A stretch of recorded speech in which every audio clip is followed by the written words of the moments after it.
Ever look at your wall and think, that hole definitely wasn't there yesterday? Or maybe your faucet's got a drip that's slowly driving you into madness. That's when you got to call my buddies at Mac of All Trades, because it's your home. And if you don't have the skills to fix it yourself, go to the people who do.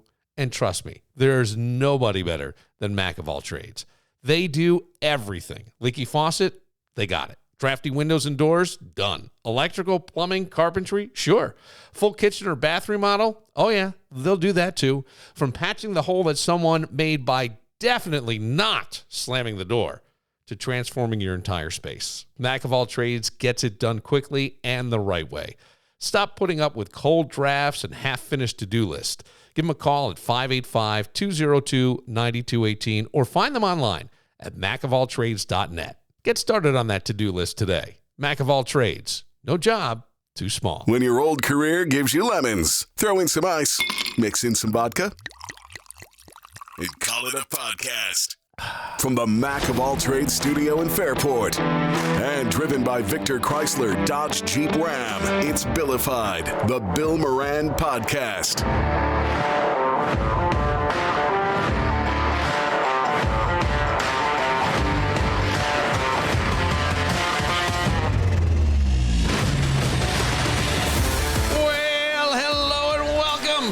Thank you for getting your pot on. Thanks for telling a friend. That's how we spread the word about the pirate ship. Gotta make sure everything's kind of working all right here, because there was a lot of there's other things happening in this space, and it's great. It's fucking awesome, but people are touching things and it's not working right. Doug Fresh in the house! Woo! Waiting for that, buddy. How are you? I'm well. Doug came in with some deviled eggs. I looked at him and burst out laughing. Yeah, why did you burst out laughing? Because it's like an offering. It was like an offering. We're not in church. In the name of the Father. They're not, what do you call those things? Wafers? Yeah, I don't know. I tell you what, yeah. If priests gave out deviled eggs instead of wafers, there'd be a line at church to get in there on Sundays. You think so? I know so. Oh, how do you know? Because what tastes better, a wafer or one of Dougie Fresh's deviled eggs? Yeah, I think I've had a wafer once or twice, because I wasn't raised Catholic. Neither was I. So, and I remember this bizarre. Was in Scouts, and Sunday you always had to go to church, and you just lined up, and the priest gave me a wafer, and I just walked away, and guy ran after me. He goes, "Son, let me have that." And I'm like, okay, because I didn't immediately put it in my mouth. Oh, well, you can hold it in your hand and go. Yeah, he just came up to me, and I never forgot that was some reason. It was really weird. I used to go to Church of the Baptist. Okay. I used to walk there and just, because that's where my Scout meetings were. Yeah. So, but no, never Catholic. I was until I was 7, and then my father had philosophical disagreements and wrote a letter of resignation to the Catholic Church. He got in a fight with a priest, right? Or he had a disagreement? Well, that was when he was in the seminary, and he got basically asked to leave because he put a lit cigarette in the Virgin Mary's.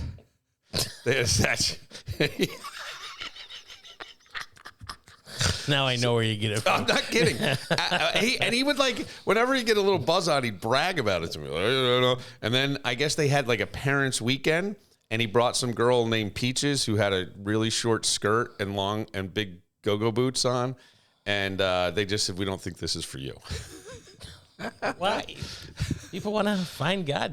Shouldn't matter what you wear. Well, I think he was in the seminary to be a priest. Oh. Yes.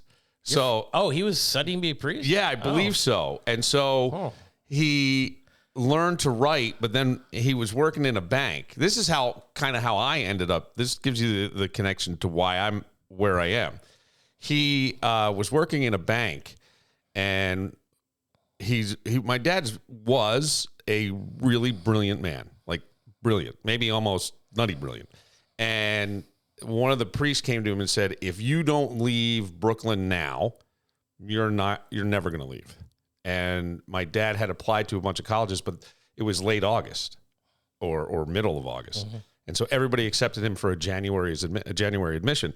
And this priest is like, you'll find a girl, you'll knock up a girl, whatever, right? Mm-hmm. And then you're just going to stay here. And he's like, you can't do that. So there was one college that accepted him for that fall, St. John Fisher. And so my grandmother packed up a bag, one suitcase, put him on a plane, and he flew sight unseen to Rochester. And they drove up the following weekend with the rest of his clothes and stuff. And he went to St. John Fisher and absolutely loved it. Cool. Yeah. And so when I was looking at colleges, I too got in everywhere I applied, but they told me I'd have to take a class to prove I could handle the work. Like, because my SAT scores were pretty good, but nothing else is all that good. And my father's like, "You're going to drink your way out of college. You get one shot on my dime." So I didn't go right away. I went to community college. And then when I was looking for college, he's like, "You should look at Fisher. They have a great..." I'm like, "I don't want to go to Fisher. I don't want to go to Fisher." So I come up. I was already working in radio. I come up to Fisher, and I found a party on campus, and I blew off the kid I was staying with, and I found these girls and stuff, and I was like, "This is fucking awesome." And that was it. And then the next day I went to the admissions, and they go, "Well, we'd like to accept you." And I had done well in my community. I mean, I don't want to diminish community college because I don't think college work at any level is all that difficult if you do the work, right? And even if you don't get something, go find the help. It's all there for you. So I don't want to diminish that, but I had like a 3.9 or something. It was just easy. And they said, "We'd like to offer you admission." And I said, "Do I have to write an essay?" And they go, "No." I go, "Done." Like, that was it. That was over my exact words. I wish there was a camera somewhere because I just went, "Done. I'm in. I can't wait." And that was it. But the deviled eggs, I didn't learn how to do that in college. I got to tell you that, bud. Many people ask me for that recipe. And I'm The like, secret recipe? Yeah. Really? Oh. Not much to it. White vinegar, mayonnaise. No, Oh. mayonnaise. Yeah. I got to tell you something, pal. Tell me something, buddy. Because you are an excellent Uber driver. I have used you to drive me to the airport. Yes. In Buffalo. Wow. Is it expensive? I could have gotten to Uber? A Southwest flight for less, and I'm not kidding, than it cost me to go to Damien's new pub on the west side. Oh, over to Greece? Really? Yeah. There was about, I think Southwest keeps sending me these things. Get away, $59, get away. And I don't fly Southwest all that often, but, and I'm like, wow. So now, when was this? This was Wednesday. Wednesday. What time? I taped a podcast, went home, had audio issues. I left around 8 o'clock. Okay. Came back at like 1 o'clock. $60 each way? Yeah, average. Yeah. Average. Now, did you just look at it and hit? No, okay? I did a wait and save. And that was the 60. Like the other was like, yeah. So what you want to do is refresh your screen and keep refreshing. I know, but when I did that once, they went up. Yeah, that happens too. Yeah. So whatever. I mean, I'll tell you this. Like, I'm half kidding when I say that. Who gives a shit? I don't want a DWI. No. And I know that, you know, they're looking. There's a new pub in town. They're looking. Yeah. And it hadn't opened yet. It officially opens today. So you may have been able to get away with it. But I'm like, I don't want to fuck it. I don't want to fuck around. No. I Could have called me. I don't want to. Oh, 1 o'clock in the morning? I was sleeping. Yeah. No. No. I wasn't going to burden anybody else with this. And it was, you know, a friend and I were going. And so. How was it? How's it look? Looks great. Yeah. Our friend Mac of All Trades with the Mac of All Trades who did our studio did their place, and it looks fantastic. It's a traditional Irish pub. Mm-hmm. Doug, I'm going to pause here for a second. Okay. And I just need to check the audio. For some reason, it's coming in a lot hotter than normal, and I can't figure out why. And these are the things that are happening. Like as things move forward with the podcast and the studio, I'm allowing some things to happen. You don't build equity in something if you have to be there all the time. Understand that. You just can't. It's not scalable. So trying to do that, then you run into hiccups like this. So hold on 1 second.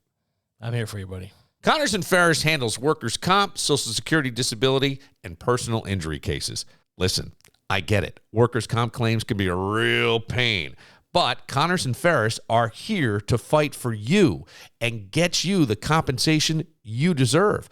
Whether you threw out your back on the job, slipped when you should have gripped, or your boss thinks overtime means free labor. Spoiler, it doesn't.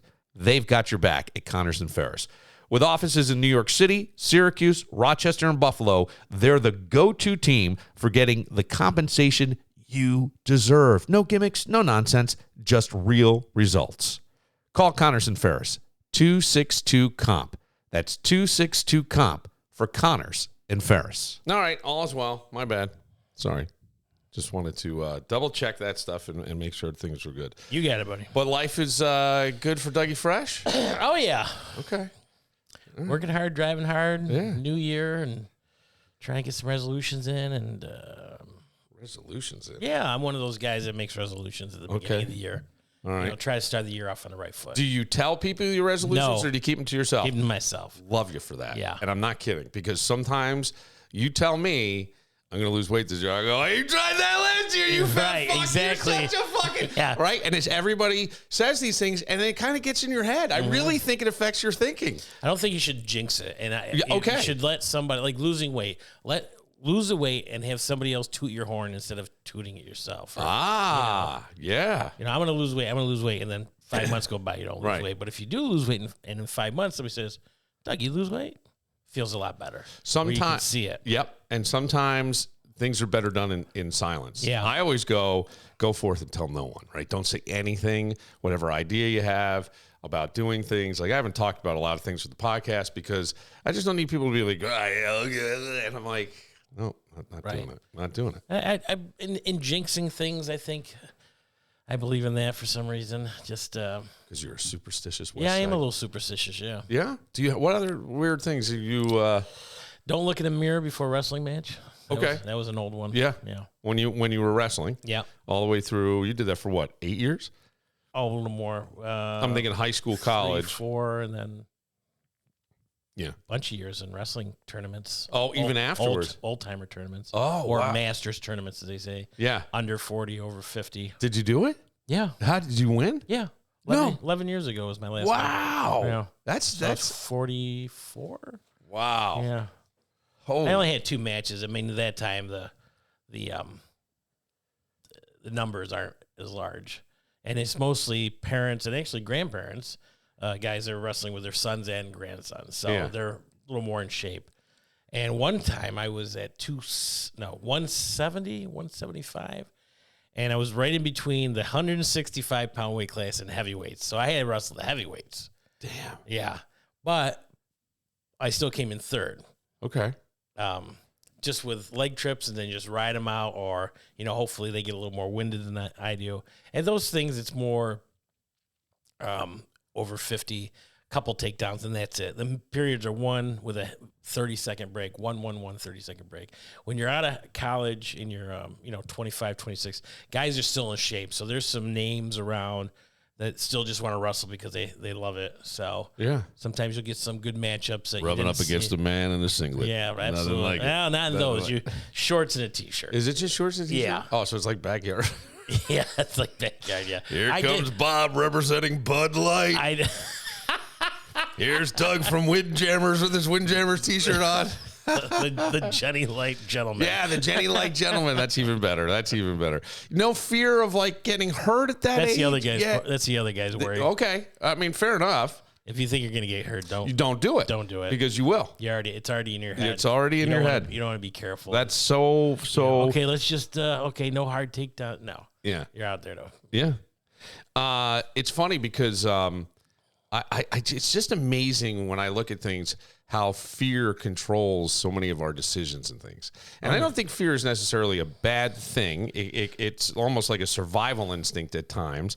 But I can see where it plays into like all of our lives. It does. And you sent me video, and there's a lot, I'm sure, online. I haven't looked a whole lot of chatter about what happened in Minnesota a little over a week ago, I think. Yeah. And I think there's so many people who go, I would have handled it differently. And when I look at this, I go, I don't know that you would. I don't think anybody would, because I will tell you in that moment, the biggest thing I see is fear on both sides. Truly. And I want to play the audio that you sent me because it's kind of interesting. I don't necessarily agree with everything the guy's saying, but it's an interesting discussion, and he's got a fun delivery of it. It happened in Minnesota. Here he is right here. Now this woman who was now I can dead. pause it. So this gentleman, we were talking about this last week. Yeah. My buddy had found this. This guy has been arrested over 200 times. He's been to more than 300 protests, I think. And he holds up pictures of him in handcuffs and things over the years. 35 years, he says. Yeah. But he'll explain that in here. Yeah, your buddy. I couldn't remember it. That's okay. Here we go. Sadly, she leaves a child and a wife. And it shouldn't have happened. I have a right to comment on this more than 99.9% of all of you. So listen to what I'm fucking saying here. Why? Because I am the protester. You understand this? For 35 years, this is what I've been doing. Thousands of protests, dozens upon dozens of arrests. And the reason I am still here, I don't have stitches from a fucking billy club, I don't have marks from a taser, is right here in this image. Every single time that I have been arrested, you will notice my hands I place behind my back as I am told when I get arrested. I do not resist. I do not spit. I do not curse.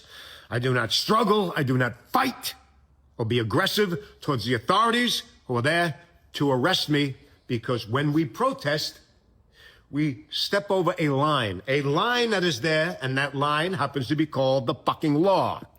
And thank God in this country, we can step over that line sometimes, but we have to understand that we are now in a different zone, because that cop over there, I think his kids got leukemia. That cop over there, I know, was in a bank robbery last night with the thugs, and he got shot at, and he's back out in the street, but he's all high tension. And that guy over there, that cop, I know his wife is fucking a mailman. So I'm in a high tension area. And these fuckers have guns, batons, and tasers. Now, I just want to pause it here for just a second, and I wasn't planning to do that. But Right. I think, I'm sure somebody will go, well, how does he know? He doesn't. But he's basically pointing out there are other things going on in their lives. They're Just like a you, human just like being. me. They're a human, right. They're a human being that has gone through something, and it may influence the moment. How many of us are taking out its displaced anger, right? Displaced anger. And we've all done it. Let me continue with this guy. We have a system in this country, it's called a court of fucking law. And whether I'm wrong or right in this situation, officer, I didn't do anything wrong. Put your hands behind your back. Yes, sir. And I will take that up with the judge and prove my innocence. I do not bring the courtroom right there at that high tension fucking moment. Do you get what I'm saying, people? So, this woman would still be alive. I don't think she was the kind of woman that would have done what she did, which was resist and be aggressive towards the authorities, as you see in the video, and you can all fight about that. But let's get to the base here. The base is the wife is probably looking to sue Trump or the police or the ICE or this or the time. She needs to look at the Democrat, liberal politicians, community activists, and the fucking douchebag, motherfucking self-loathing, divisive cocksuckers in the liberal fucking media that tell her and those like her to resist arrest and be. Okay. I don't know why he stopped there, but he's basically at the end. Let me see. Maybe cut off. Maybe I don't know if I grabbed it all. But you get the thing. And that was basically his end there, I think. So, there's so many things here, but I was trying to really think about this. And I watched this video a couple of times. I don't know about the liberal media. I can't really comment on that, only because I haven't seen them say, get out there and be resisting arrest. I haven't seen that. I'm not saying it hasn't happened. It's just not something I can really comment on fairly because I don't know. I don't watch a lot of news. I don't have CNN, not for any protest. I got rid of Sling, and now everything's sort of a la carte. I think I watch ESPN more than Probably anything. so. You know what I mean? I really do. And then I'll catch some of the over-the-air channels and stuff. Paramount picks up our local CBS and whatever. So I haven't seen it, so I really can't say. I would be surprised if someone said that because It never works. What's that? But in some kind of like resisting arrest or putting up a fight, it never works. Yeah. I mean, the thing is, they if you want to protest, like he says, yeah, if you want to stand there and okay, it's time to go. right. But and I know that there are times they've done crowd control things and they've shot people with pepper balls and that kind of thing. And I think somebody in town took one to the forehead or something at one point that was all over media. And I'm not saying that it's always going to go calmly or peacefully, but whatever. But I think in this moment, the one thing that really jumped out to me is because I watched and I told you I saw video from the BBC side of things. Yes. It was somebody on the sidewalk from behind. So they were behind her car and her wife was out of the car. So this is why I think there was fear. So we've all seen the video where it falls. I've seen a lot of videos. Where the guy falls. The guy who fell wasn't the guy with the gun. The guy who fell, you'll see him get out of a car and he slips. I don't know how, but he slips as it's Minnesota. It's cold. It's a road. It looks like a side road. So who knows how well they're plowed or whatever. But from the video I saw he got out filming. She backs up the car. Who knows what he did? And so, but that's the video we were seeing. And I think a lot of people thought, oh, that's the guy with the gun. She hit him. That guy never fell. He never fell. Like, she puts it in reverse. They forcefully yell at her to get out. She puts it in reverse. You can see the video. That officer was pulling out his gun as she's in reverse. She cranks the wheel to the right. It looks like she would have missed him. We don't know. And one video I saw that she does hit him. Huh? One video I saw she does hit him on the side of his body and actually pushes him away. I didn't save it. Yeah, I didn't see that. The one from is all from behind, and that was the one. Like he never fell. The guy. There is a guy who falls. That guy wasn't really close to the car. He was coming up from the officer screaming, "Get the fuck out of the car! Get the fuck out of the car now!" And he went to reach for the handle. She hits reverse. There's a guy behind him. That guy falls. The guy with the gun does not fall. Doesn't mean anything because you're in a split-second moment. Yeah. And this is where I go, I don't know. But she didn't stop to say to her partner, get in the car. She was afraid. So she was just going to get out of there. And she goes to crank it. And the other guy who... She was going to leave. Well, leave her behind. The woman wasn't there. Yeah. Her partner was not, right? Because you saw the partner on the other side of the car in some videos and kind of saying some antagonistic things, right?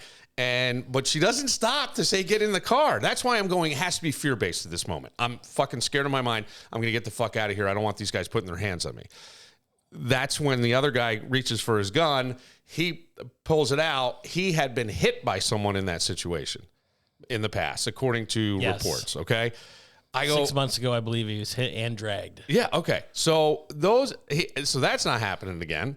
And he doesn't know, and it's a split fucking second, and it's unfortunate and it's sad and it's awful, but it was a split second. And I go, if we're being really honest, on both sides to do what they were doing takes bravery. If you're going to actually take a stand and put your money where your mouth is and go, I think this is completely wrong and I'm going to block the road from guys with weapons, it's kind of ballsy. And she was nice in all the videos I saw. She was nice. She said hi, like in one video, hi officers. He's walking around the car. We'll see you again later. Yeah, no, that was the other woman. Oh, the other woman. That was the other woman. The woman in the car was nice. She doesn't really say anything. The other woman goes, we don't change our plates. You'll be able to come see us later and find us. Right. You guys change your plates. I was talking to my dad the other day. I'm just like, why some people that hate on police officers, where it's come from all of a sudden, it seems to me, because I remember cops coming into grammar school and asking questions and 911 if you're in any kind of trouble. But like this, you just want to agitize them. I mean, they're not going out in the community just, okay, everybody pick a number and we'll go to that house and grab everybody and take them. They're trying to get undocumented, illegal aliens that have committed crimes. Well, I think... Yeah, that's forcefully, unfortunately, but they've come in especially drug dealers or the mules as they call them, You know, I mean, worried about there's more drug overdoses, heroin, and other things coming into the country, and you know, you got to stop it sometime. Yeah, I think, fear only cares about survival in the next 3 seconds. I mean, if we're really going to say, and that's where I go, people go, you got to get over your fear. In a lot of situations, that's probably really good advice from somebody. In this situation, I think it's just instinctual. And I don't know that I agree with you on the pushback with police officers at any level anymore. I have a feeling, and I've talked to officers. I was just with the sheriff of our county last night, and when I see people throwing shit at officers and pushing them back, and I haven't wanting to get maybe it's not the numbers I think, but I mean, just that alone, watching on TV is just. I haven't seen that. Like even locally, and I just think the attitude in general has gotten better. I almost feel like the defund the police idea worked in reverse, because I think most people realized you can't, and you're not going to have. Are they still trying to do that? No. So I think it was a phrase, right? And what I thought they meant was, can we move money around and allocate it to do better things in the community outreach, community work, talk to people, get kids off the street, basketball programs. They used to have them where the kids would play basketball against the officers. There's just not money for that anymore. So why not? If you're talking about, I'm not saying defund, but put that back. If you want to take some dollars away, there's put no that money back. to play basketball against the officers. I guess I'll buy the basketball. It's not the basketball. It's renting the gym, finding the time, doing the stuff. Public schools, they can't. We're paying for that already. I can't. I have no idea. Have the janitor throw on the lights, and it's a couple parents watching things. And, sounds great. Yeah. It does, but I'm just telling you what I know. So that's where I go. Maybe that's what you meant. Then find a better way to say that, because defund the police now sounds really let's just get rid of them. And we'll have street justice. And it's not, and it doesn't fucking work. And like in this situation, a lot of these guys aren't officers. This one happened to be, but some of the guys are not. They're like, you get a $50,000 bonus, and they're signing up different people because they just need bodies. Are they trained? Ex-military? From what I understand, the training is, because I talked to my son who did some research on this, and he goes, it's not great training, and he goes, and not everybody's coming. But the guy who shot was like part of his SWAT team at home or whatever. Mm-hmm. So you're getting some of those, but that doesn't mean everybody. And I'm sure some of these guys are like on loan from a police force, right? Because all the police force, yeah, you know what I mean? Well, Doug's out for the next 3 weeks because he's doing ICE. We need people to cover those shifts. That's what I'm saying. So I the whole thing is like crazy. I think with the ICE, they're feeling like it's not done in a humane way. I always say the percentage, and I don't know, the percentage of people who are coming in here illegally that are doing bad stuff. There are some. Well, there's proof. Yeah. But I don't know that they're large numbers. And I think some of the people, it's ripping families apart. And so people who have more of a bleeding heart see that and go, is there some better way? And since after there's all not, these years, well, they did deport. Look, I mean, you'll see people. Well, I like watching all the old videos of all the presidents trying to get elected. So and like, okay, the first thing we're going to do is deport anybody. Shouldn't be here. We're just going to get rid of them. Right. Well, they never do it. They just want to say what everybody wants to hear. Well, there was a lot of deportations under other presidents. Yeah. There was a lot under Obama, but it wasn't done like this. They didn't come in, kick and scream. They just didn't do it this way. I don't know how they did it, but it didn't get, or at least it didn't get this attention. I don't remember them having ICE going into, you know what I'm saying? Like, so now. I don't remember him deporting anybody, honestly. Yeah, he did. Oh. You can look it up. Okay. He did. And it was the same thing, because you can't have people coming in here. Look, one of the worst things for all of us is healthcare. Absolutely. For everybody. Now, if I show up illegally and I go to the emergency room, they have to see me. That's a law. And it's paid for, right. And it's paid for. But then where's the money coming from? Right. So now the prices go up. Do you see? Just that alone. Right? Mm-hmm. It makes sense. I mean, I get it. I don't know. I can tell you this, like, I was with someone who just said coming into the United States legally was a really, really long process. Guy from Toronto who got his American citizenship, and how complicated it was and how long it took. But he did it. My former brother-in-law, I guess he's still my brother-in-law, married a woman from the Philippines. It was an arduous process to get her here. Like, it took almost 2 years to get her through legally. And he was on his way to be a colonel in the Army. So you would think there'd be something, right? I mean, the guy served, whatever. There's nothing. So I always think, is there a way to change those laws? Again, I don't understand it. But I when I saw this, I just go, it's fear on both sides. And I start thinking, like, how has fear controlled my life? I was thinking back to the dumbest thing I ever did, fear-based. I had a photography class in college, and I needed an action shot. So I had my... You went streaking and had a friend take a picture of you. No, I didn't. No? Oh. I had my little brother jumping off. This is terrible. This is terrible because it's going to show you. So I'm probably like 18 years old. And I'm having my younger brother, who at the time is 12, jump off the top step of our front and try to get an action shot. And he's just not getting the height. And I'm getting pissed. So I asked for my sister to come out. She's 2 years older than him. So if he was 12, she's got to be like 14 or 13. Maybe she's 13 because I'm 5 years older than her. And he had to be 11. So I asked her to do it. And she gets really great height. I'm like, all right, let's do it again. And she does it. And I snap the photo. She lands. And she starts screaming in pain. And I can see, like, her ankle she just broke her ankle. Oh, really? Oh, yeah. Oh, yeah. And now, what do you fear from? Your father? You fucking got it, Doug. Wait. So I fucking, like, my father comes out, God damn it. Yeah, I don't even remember exactly. All I know is I got so scared. I did what I now look at and go, the weakest thing I could have done. I jumped in my car and I took off. Wow. At 18, Jesus. You left your sister there crying. Well, my dad and mom were there. And all this. I was like, what am I going to do? I got to get the fuck out of here. He's going to kill me. Like, you're going to have a broken ankle. I'm going to be dead. So I took off. But I was so afraid.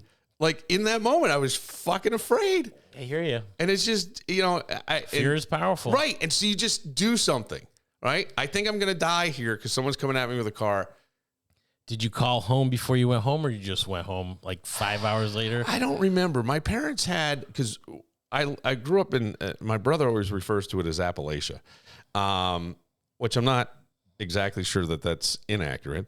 But it was so rural that where I went to high school, 12 miles away, was a long distance phone call. So if you called a girl who lived up there or something, you were racking up phone bills. So my parents, there used to be something called Call Home America, and it was an 800 number. And so we had an 800 number, and I think I remember this. Yeah. So I could go to any payphone or anything and just call home. And they did it because then when everybody. I do remember this. When my mother had it. Yeah, your mom did? Yeah. Yeah, my parents put it in. So when I was in college, and I knew my brother was home alone, my buddies and I would call up and go, douche bag, and then say things like, "We see you." And he'd be like freaking the fuck out, which was nice, really. To do. Yeah, I did that once too. And the girl went insane. What? Oh, this was in Geneseo years ago. We're all friends, and so he's like, "Where's your girlfriend?" And oh, she doesn't feel good. Oh, you want to prank call her? And I'm like, "Oh, we all know you're home alone, and we're gonna be coming over. Make sure you have the lights on." And she did. She freaked out, found out. But see, like it's. Well, we thought a little joke, and it wasn't funny. It wasn't funny. Oh, they had to be 30 years. You scared the shit out of her. Fear. Yeah. Just locking all the doors, sleeping with a knife under her bed. Yeah. Somebody I know. How did your sister work out, by the way? Oh, she's just had her. She's fine. She have a cast? Oh, yeah. Yeah. Oh, yeah. That bad, huh? Go all the way up to the knee. Oh, God. The crutches. How'd your picture came out? I forgot to take the lens off. No. So poor dog, like I come in here and I had been letting someone else use the laptop and things, and I'm going, it just gives me like the camera with an X in it. It's like your camera isn't on. I can't figure out what to do. So I'm searching, I'm looking, I'm reading different things. And finally I just do another Google search on this specific computer, not Windows 11. And it says there's a little toggle switch at the top. Just move it. That's it? Yeah. And I'm like, oh, dummy. I don't remember how the picture came out. I didn't do well in the class. Yeah. That's all I know. What'd you get in St. John Fisher? That was fine. I'm back there now. Done. I know. You don't have to write an essay. Right. Done. That was How is perfect. that going? Good. Yeah? Yeah, we just started up classes again, and a little different. A lot of Kids are still on January break. Some of the yeah, I think Brockport is, and some other U of school. R and RIT kind of empty. Yeah, Haven't been getting a lot of rides out there. you'll get them. Yeah. They're going to come flooding back, Probably buddy. Tuesday. Boy, I don't know. I think next week probably starts classes. So a lot of airport rides and train rides. Yep. Yeah, coming up. I used to take the train. Yeah, I love taking the train. I could have called Nice and Dougie relaxing. Fresh. Could have. I could have called Dougie Just take a Fresh. 6-hour trip to New York City, have dinner, turn around, and come on back. Let me ask you this then. Sure. With like fear, a lot of times, like when we think of fear, we're not thinking of those moments, like life or death. I think moments. there's a lot of different levels of fear. There is, right? Yeah, losing a loved one, losing a job. Yes. Maybe you're on the highway with a flat tire. Yep. Even your cell phone, no reception, or you're out of juice or something like that. Right. It's not real fear, but stuck somewhere and no cell phone service, or Yeah. Yeah. There's fear. Oh, Verizon went out this week. yeah, People were afraid. yeah. People all of a sudden were saying, was it a cyber attack? They're going to shut down the country. They're going to, Yep. right? Fear, all fear. But I mean, how about fear that like isn't on a grand scale like that? It's more individual, like fear of dating somebody or fear of Fear of rejection. something I know about. So I don't put myself out there. Is it really? Oh yeah. Really? Terrible. That big ass personality? Yep. That big smiling, happy Yep. all the time, like playful guy. I do not Big put heart. myself out there. Yeah. Yeah. Stephanie Ide, and I'm going to have her in How is Stephanie? in about a week. She's good. She's busy, and she's very much in love, and she would rather spend that. But she put a Facebook post up this week saying that I have 2 friends who are professionals and can't find a man. And well, let's take a look at them. they're attractive and blah, blah, blah. She wasn't saying who they were. She just put this up. This thing exploded. Oh, I'm sure it did. Exploded. And a lot of guys were putting pictures and things. And she's like, some of these guys, you want to go, how do you think? How am I going to take this? Well, what kind of pictures? No, not dick pics. But there's like a guy posted a pic and his blinds are broken behind him. And he's like, yeah, take what you get. Or that's that, right? But I mean, it's like, but I really think that there is something going on with men in particular, like, Chris Rock said it best like 20 years ago on stage. He goes, when you ask a guy, he's got a new girlfriend, the first question out of your buddy's mouth is, what does she look like? yeah, Girls, I got a new boyfriend. what's his job? What does he do? Yeah, Right? what does he do? What does he do? Right. And He's an Uber driver. That ain't going over well. yeah, but well, He's a bartender. Yeah. He's a DJ. He's a stand-up comic.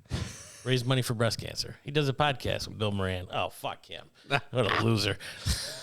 yeah, I mean, the thing is, like, what if He's they a don't, dog sitter. what if they don't feel the same? Right. Yeah. I'm one on electricity and lightning. It just happens. Like, I look at Oh, no, somebody, I I'm got like, you. yeah. That's always, it's usually the best. Yeah. It's usually the best.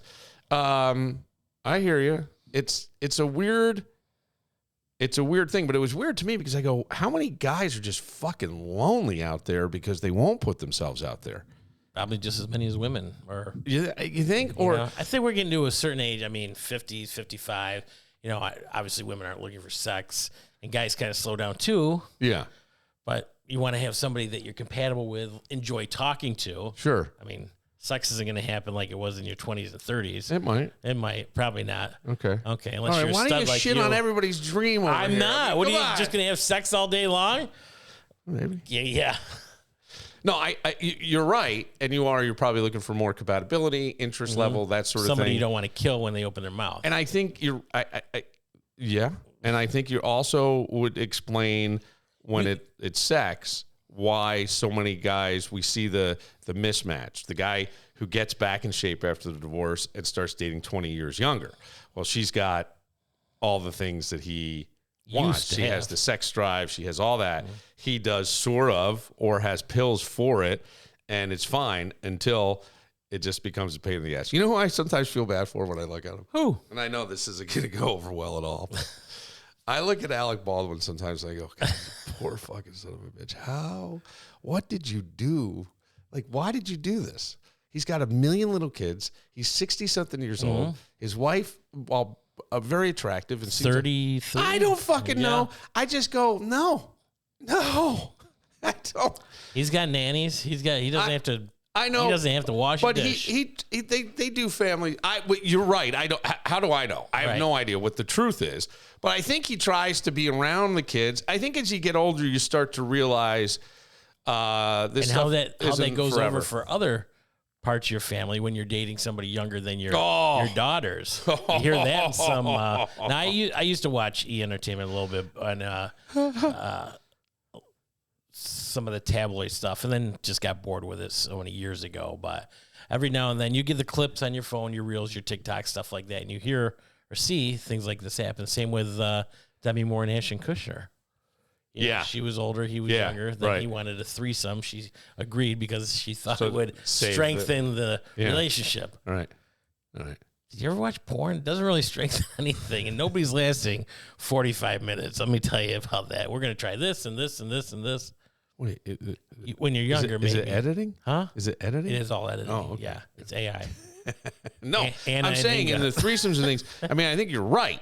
And that's also, I think, another thing that when you're younger, you're wild. Things happen sometimes at a bar, and you just end up in somebody's house. But as you get older, you know, and you might be making wiser decisions. You think so? You'd like to believe you are. Yeah. Well, unless shit goes sideways. No, but I mean, I think sometimes to your point, when you are younger, or here's one of my concerns, right? Because I have boys, all boys, and wrap it or wag it. One's in a pretty serious relationship. So I think but they both are pretty goal oriented to things, and like it only takes one, right? So but I would assume, because she has a lot of things she wants to do when she's graduating this year, and so there's, I think, I usually don't say anything, but just kind of. But my worry is more like with the younger guys like Jameson, who can access porn so easily on their phone. And I'm not saying he is or he isn't. I don't. I've really been know. Not a fan of that for many years, and I think anything with why, because it's easy access to children. Even if you're not, it's not like finding your dad's old Playboy. It should be, instead of .org, .com, .sex. Anything with .sex, explicit, pornography, nudity, should be .sex. So you can just go. You can go into your phone and block it. Yeah, easily. Then you can give your kid your phone, right? Because you don't know if he's playing Candy Crush or whatever, going through your stuff. Oh, in your own your own phone. Yeah. But a lot of kids today it's almost, and I know it sounds sort of ridiculous, and you can certainly buy them with restrictions on it, but you almost need a phone for the child because they need to be picked up somewhere. Yes, I understand. Or ways to track. So it just makes it easy. But my bigger concern with that, Doug, I think I hope there's restrictions. If you give somebody a phone, all their texts come through you, all the pictures go through you before they send. It goes to you, and then you click on send. Apps and things that you can do that with. I don't know. My son's 15. I don't have a lot of those restrictions on there. Right. But even at 15, that's 15, 16. That's when you're dating, trying to kiss, other stuff. Right. But 12 and 13. Well, no, that's the thing. But since 12 and 13, many of the kids have had access to that. And so when they are, when they're doing their thing, they're watching sex that isn't real. Right. So the expectations are there. And then they get in it, and you kind of hope in that instance that a little bit of fear, so you're not grabbing her by the hair. You know what I mean? And I know that sounds weird, but you kind of hope a little bit of fear of the moment will make you just awkward. Right. And I'm okay with that, because the other shit is it's not realistic, and most women probably don't like that, especially girls who have no experience. Maybe later on. They got I know a few of them, absolutely. Okay. Yeah. Yes, I'm not denying that. I'm not denying that. Pull of the hair, but I didn't bite on the neck. I certainly didn't. Smack in the ass. I certainly didn't at 16. No, Do absolutely you know not. what I mean? Yeah. Or when you were sort of coming of age. I didn't know that. I didn't even get to see that shit. Right. So I saw stuff that was somewhat aggressive in Club Magazine, but by that point I was 19, but it was pulling the hair and stuff. I was like, ooh, look at this. Right. But I also would never say to a girl, let me pull your hair. Because that just sounded nutty to me. I was like, You just got to do it. No, I know, but I didn't know. No, like, that, even, of course not. no. You got to grow into it. You got to learn. Yes. You know, feel each other out. That's the beauty of maturing with somebody, and growing a bond. This is true. Yeah. And you're hitting on the right thing. Mm-hmm. What else are you afraid of?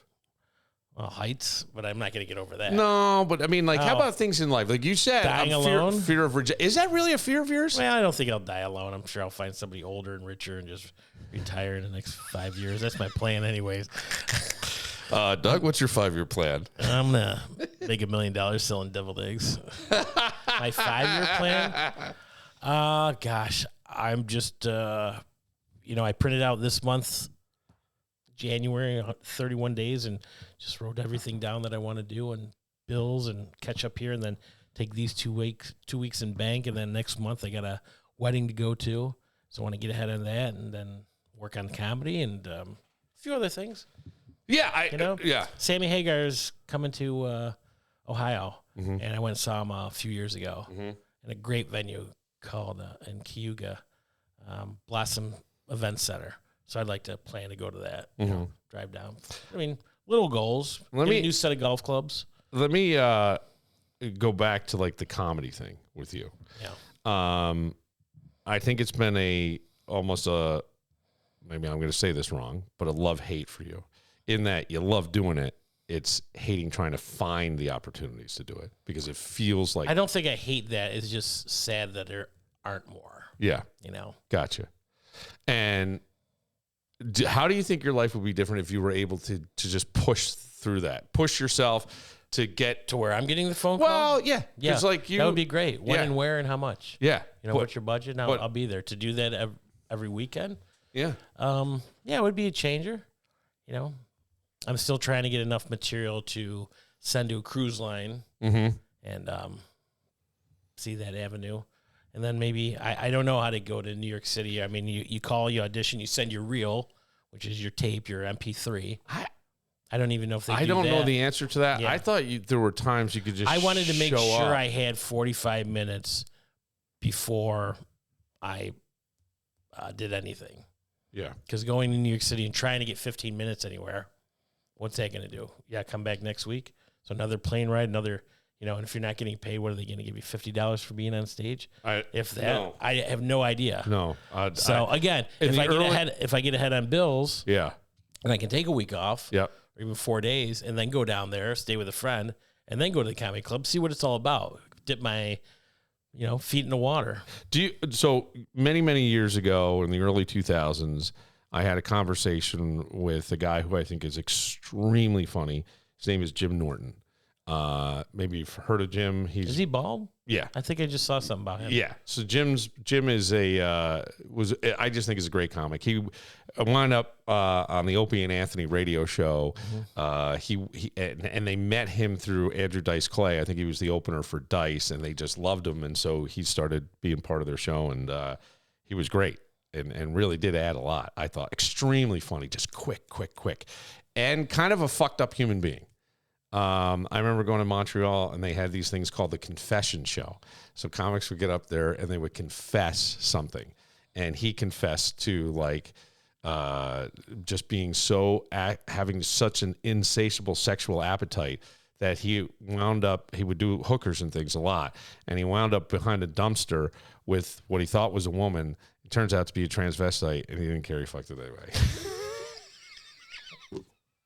Hey, I think he's you don't like broccoli till you try it. I think he's married to a transgender woman. Yeah, from Europe.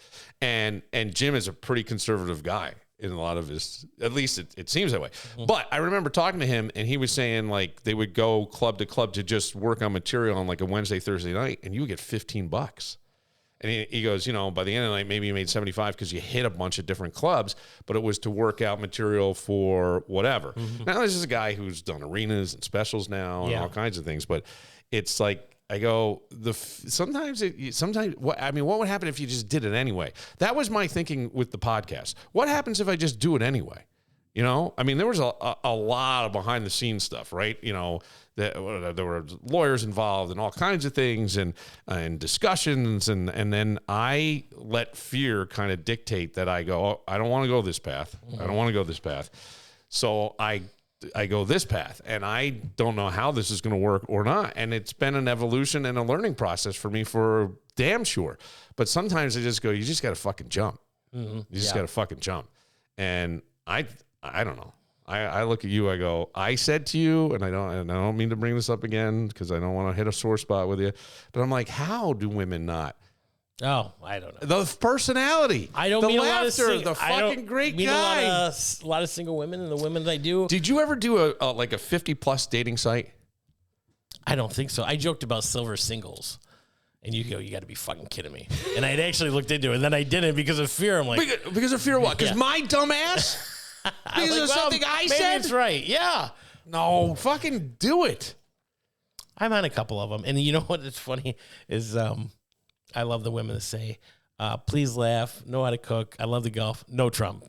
No MAGA. Oh. Swipe left. I'm like, oh, you've already made up your mind. Yeah. This is the most. I just find it hilarious. It's the most divisive I've ever seen the country in and politics. Yeah. In politics. And I will say, I'm not a fan of the guy. He says and does some stuff that you just go, but like I told you at the time I played all that stuff, I just go, if nothing else, I'm sorry to the people who absolutely despise anything about him, but I find the fucker funny. He says shit that is just funny. I don't know. I wonder where we go from here. I wonder if it's a good thing. Well, we'll find out in 3 years. Right? Well, but what I mean by that is, do we get to see what's really what a lot of people were hiding or covering up in certain pockets? Like, is there still a lot of hatred, a lot of racism that we didn't necessarily we turned a blind eye to or just pretended it wasn't there, and now you've got this divisive person in, and you know, remember the whole Proud Boys thing and what some of those guys were into, or was more, you know, and he's on the fence of does he support it? I think that really turned some people, even conservatives, off about Trump. But I wonder if it just shows. He's very bold. He says what's on his mind. Well, I have said to you, and I say it over and over with this guy, when you talk about fear, I'm not sure he has. I don't think he does either. I don't think he has those fears to hold back, because how many times have other presidents been told, hey, we did a poll, they're sick of hearing from you right now, little less of you, we're 90 days into the second administration, we need to back off. They back off, and they're listening to somebody. Nobody's going to say that's President Trump. He's going to get up there. The presidency, pretty much by definition, by what it was established to be, is kind of a bully pulpit for the rest of the world. It just is. Oh. And he is maybe the best in the history of our country to use it as such. And he doesn't back down from anybody.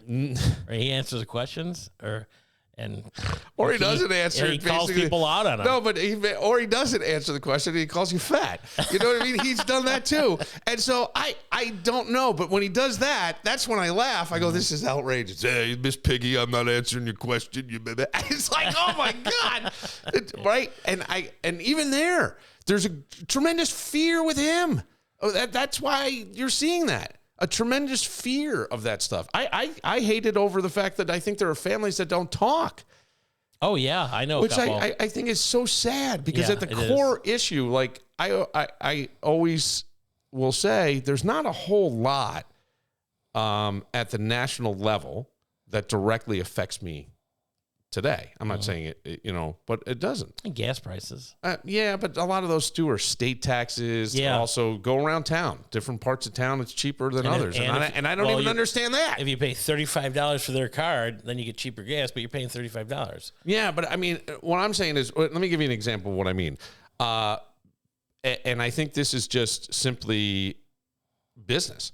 I'm a BJ's member, and I will sometimes go there and get my gas. It's cheaper. It's under $3. It's like $2 something. If I'm ever in the Henrietta area, and I try to avoid that, that's another town in our area, it's even cheaper. Yeah. At the same BJ's, same gas, Way cheaper. Because they're competing with Delta Sonic. You got it. Yes. Exactly. So it becomes an economic decision. And that's where I'm like, I don't know what goes into all this stuff. I don't know how much Having what competitors are closer to you. Yeah. If you have more competitors, your gas goes down. Remember during COVID, they dropped the tax, the New York State tax for a while? Is that what it was? Yeah, they took 18 cents off in New York State. They dropped the tax was eliminated, so they weren't. But you kind of need the tax at the same time for New York State. Don't we get a budget every year? Yeah, but I mean, some of that's based on the tax on your gas. It goes towards things like roads and stuff. The infrastructure. You have the tolls. We're supposed to take care of all the roads, no taxes, and yet they keep raising them. I don't know where our money's going from. The taxes on gas, your property tax, right? The tax on your phone, I don't know. I mean, some of it stays local, right? Because there's some things that aren't tax on everything. But like, I don't think some of the roads they're not state roads. They're local roads. Local, the tolls in the state. Yeah, but there's no tolls on some of those roads. I jump on 490 and stuff. I mean, that would be more of an interstate. But I'm just saying, like, there's different things. Here's my favorite one, and this is a big one for a lot of people in different parts of the state. And I had a relative confront me about this. And again, it's always like, I'll tell you this: when you get confronted with a question like this, or at least I can see where you're coming from. Not you. I just mean somebody, right? And they're coming almost loaded at you in a sense. And you got to be careful in the answer you give. But again, it becomes fear-based because you don't want to get in an argument with somebody over something because it's just dumb. And we've been having a really lovely time. So I'm not sure exactly why you're bringing this up. But, hey, what do you think about the Bills getting a new stadium? Now, this is a relative downstate. What do you think about that? They're building the thing. And I said, yeah. I said, I think it's going to be great for the area. I said, and I mean, they're going in and, well, it's not even going to have as many people, right? I said, well, if you go back when it was Rich Stadium for many years, it had 80,000 capacity. So it was one of the biggest in the NFL. And then as they put the suites in, I think you were at 72, and I think the new one's going to be like somewhere between 68 and 65. Somebody else is sitting at the table. They're checking my numbers. They're looking it up at what I'm saying. So and they're going, yeah, no, or they're giving exact numbers, so they're going to be there. So you can already feel like, okay, this is tense. And I said, I know where you're driving at. The tax, well, the people are paying for it. And I said, here's the thing that I don't think most people understand. It's not as though if the money from New York State that was allocated would go to schools or roads or anything. You said it just a few minutes ago. There's a budget. And there's a budget and there's entertainment. And so if that money didn't come to Buffalo, that money was going to go somewhere for entertainment. It was going to go somewhere in New York State for entertainment. It may not have all gone like it did. It may have been a little bit to revitalize an amphitheater somewhere. It may have gone to a historical entertainment site. But that money is allocated for that and that alone. That's what it is. And it's there in the budget. And people go, tax dollars, we're paying for this. You're paying for it anyway. There's a budget. And that's the part like we don't know. And it comes out of like fear-based. And I go, why are people so angry about this shit? Who cares? Well, he's a $5-6 billion person. No, he could sell his properties and he could come up with that $1 billion and be his stadium. Yeah, I mean, even if he sells a team, he sold 20% of the team, or no? I think it was 20. He sold because now there's guys like who's the best? There's a couple basketball players that are part owner. Vince Carter, who used to play for the Toronto. I was going to say Argonauts. That's not it. Raptors and a couple other teams. Duke Kid, he is part of one of the owners of the Buffalo Bills. They were minority share owners. I think they sold off 20% for two reasons. One, the stadium, and the other, I think it prevents family from losing because they can kind of come in and go, you can't afford it or whatever. I think there's some kind of family trust thing that way. It stays in the family if you're not, you can still be majority owner, but you got to have other people. And so I think that's part of the reason why. I mean, sure, billions and billions of dollars. I just feel like we all rise to our next level of broke. I don't know what the fuck's going on in this life. But my point is, yes, okay, it seems unfair that guy could afford it, But at the same time, that money is going to go somewhere. And maybe it actually helps an area. Maybe the Bills now are on the run. Who knows? Who knows? Who knows? We're going to find out tonight. We'll find out. That's it. All right. That's it. Okay, let me see. Okay. Somebody's just asking when I'm going to wrap up. Wrap up? Is this session 1? No, we just did one long one. We've talked for over an hour. Oh, we did? Yeah. Oh. Are we wrapping up now? We'll wrap up in just a couple minutes. I'm sorry. Oh, that's all right. I've been waiting for the break. Yeah, you didn't tell me that at the beginning. No, I didn't. My head's been all over the place. I've been studying a lot of things lately, not just school stuff, and I'm trying to put it all together and see where it goes. All right, I got some new dad jokes. You want to hear them? I do. Okay. Let's wrap it up with some dad jokes. This is my favorite Hang one. on. Do I have? Hang on. Just 1 second. I got to see if I have. Nope. I used to have music that I could run underneath this, and it might be over here. Yep. There we go. This? Come on, Doug. Give me a little bit. What does a painter do when he gets cold? What does a painter do when he gets cold? Hang on. What does a painter do when he gets cold? Brushes it off? Puts on another coat. Oh! That would be... Damn it. Yeah. God. Did I tell you I recently went to the world's biggest wind turbine exhibit?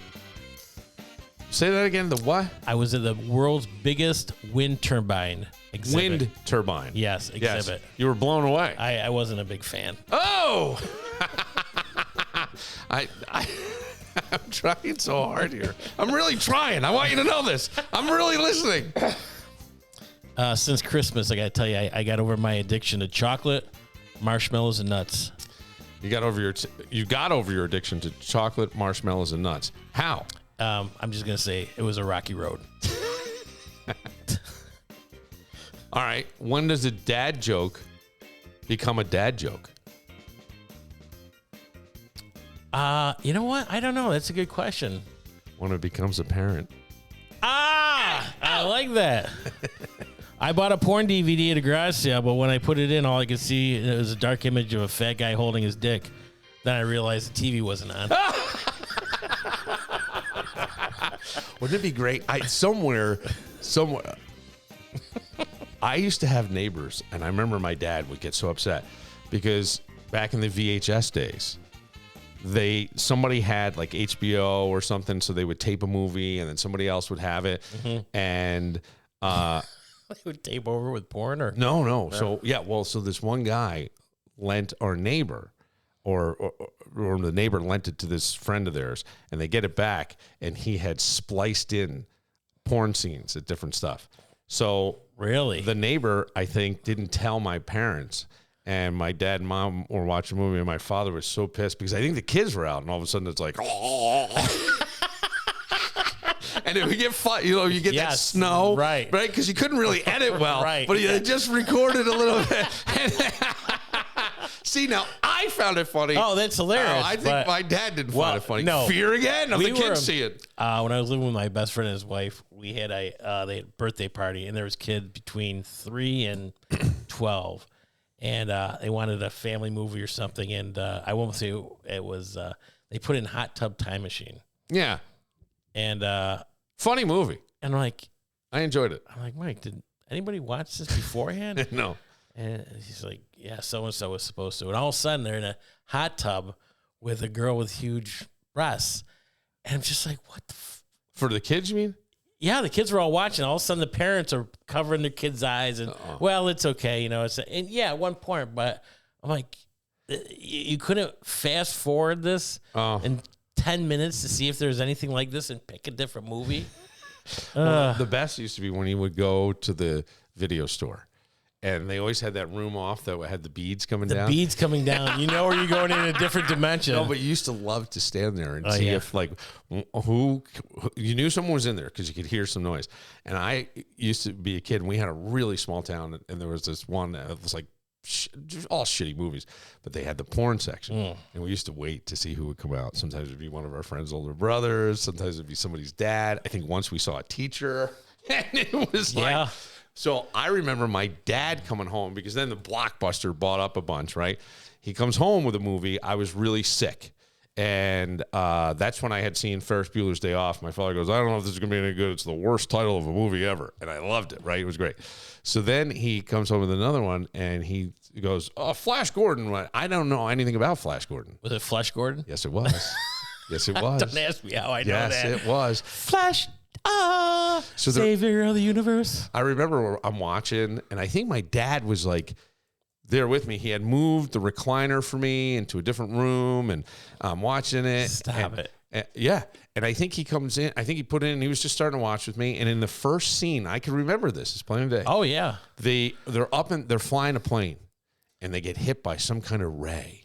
Right, and the entire plane, you see it all like glow and all this shit's like, and everybody just all of a sudden starts looking around and they're peeling off their clothes and just fucking humping each other. Like, oh, what the? Oh. He practically fell into the fucking TV trying to get that. Right. TV. I can't believe this. They need to check those names. I swear to God, it was Flash Gordon. That's Flash Gordon. It was the greatest. It was one of the greatest moments. But again, fear of what though? In a way.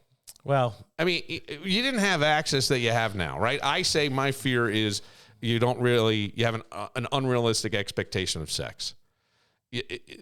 that fear? I don't have that fear. No. I'm saying that's a fear I have with like my young sons who may look at porn. Okay. It's not really how it is. Right. And I don't want you to be an aggressive dick who all of a sudden is like, you just get a reputation of something.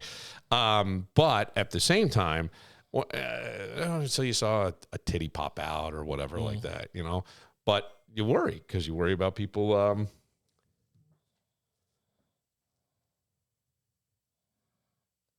I do not remember this.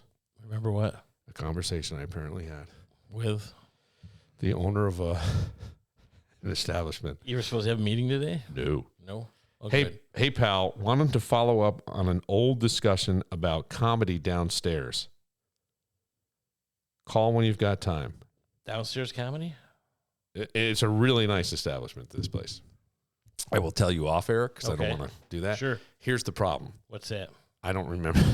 I don't remember having the conversation. Were you drinking? I don't know.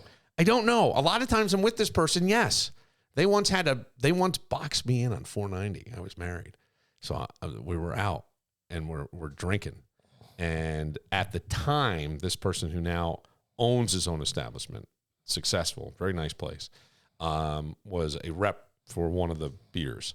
So I was with a friend of mine who happened to be a client, and that guy was just giving him the business, and he was spending, and this guy's ordered it, spending it, and we were fucking hammered. And I needed to be home because I had to sign the taxes and get them to the mail. And I am so blah that I get home and I went face first into the couch. And I thought at the time my wife was ready to stab me. But yeah. Was that fear? Oh, nah. Well, you were drunk, so there's no fear when you're drunk. There was fear of things. I think that here just to bring it up, since you brought that up, I think that everybody can relate to what I'm about to say. The fear of saying something sometimes, right? Instead of being truthful, we push it down. I don't want to say that. I don't know how they're going to react. I don't know. And a lot of times it could be things that are annoyance. There's a great book that I read last semester, and I only use this as an example. Somebody, when I used it as an example on the podcast in the past, thought I was talking about them specifically, and I wasn't. I never even thought of this person because they reached out and go, "Oh, why? I hope I didn't." And I'm like, "No, I wasn't talking about you." But it's this woman who is going to get her boyfriend, her fiance. He had been away on a business trip, and she's picking him up at the airport. And she's very excited, and she had made like a really nice meal, candlelight, has a bottle of wine, and she's excited to see him. He's back, right? They're gonna, and they're planning a life together. And he says, "Hey, what's the plan?" Or she says something to him about what's the plan. Oh, my battery's running low too, because see, everything's got to happen today. So we're gonna have to wrap this up in a second. I apologize. So. He says to her, what's going on? She goes, "Oh, I have a really nice dinner and all that stuff." And he goes, "Oh, when will it be ready?" She goes, "As soon as we get home." He goes, "Great. Then I can go out with the guys after." I can meet my buddies after, right? And you know, right? He's just not thinking. Right. He's just not thinking. And so she, in this thing, is like in that scenario, well, everybody can relate to in some way. She doesn't want to say anything. She doesn't want to rock the boat, but she's pissed and she's hurt. But if she says anything, then it's like, oh, come on, you're always whining, you're great, whatever. So she doesn't, and it goes down and down and down. And I did that a lot in relationships, and then you explode, or I exploded. Not good. That never goes well, by the way. That never goes well. And that was why in this thing it was interesting. And then at one point, she and her fiance go away, and she says, no phones this weekend, we're not working, whatever. And she can tell. He gets a phone call. He steps out of this, they're at some little resort place. He steps out of wherever they are, and he's kind of pacing back and forth. And she's like, instead of pushing him down, she did say to him, hey, I know that was a work call, and I get that happens, but we promised each other we weren't going to do that this weekend. And instead of a fight, the guy turns around, because she would be afraid to say anything. Guy turns around and goes, you're right. Let's enjoy the rest of the weekend. I apologize. And it was over.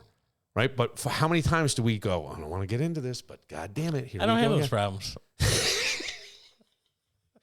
Okay. Well, you might if you get on that dating site, Dougie. I don't know. You might get on Stephanie.